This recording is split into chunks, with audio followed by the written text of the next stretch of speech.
گوجری زبان میں اپڈیٹ سنیے۔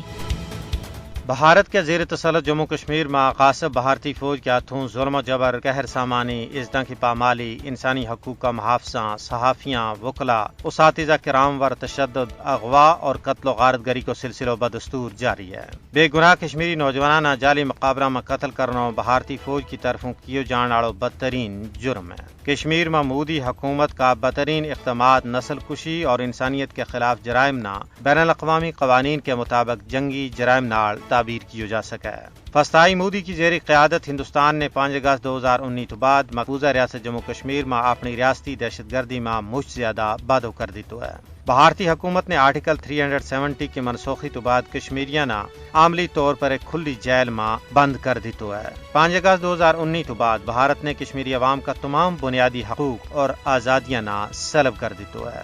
بھارت جرمنی کا نازیوں کی طرح ہندوتوا فاشسٹ حکومت بن چکی ہے۔ حالانکہ عالمی انسانی حقوق کی تنظیموں نے کشمیر میں ہندوستانی جنگی جرائم نہ دستاویزی شکل دیتی ہے۔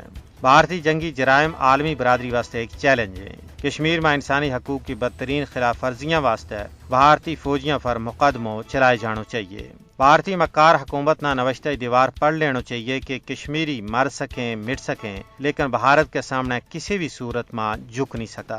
یا اقوام متحدہ کی منصبی ذمہ داری بنے کہ وہ بین الاقوامی قوانین کی دھجی اڑان پر بھارت پر پابندی عائد کرے۔ ہر بات ضمیر انسان نہ مظلوم کشمیری عوام کی حمایت میں آواز جانی چاہیے۔ مظلومہ کی حمایت انسانیت کی حمایت ہے۔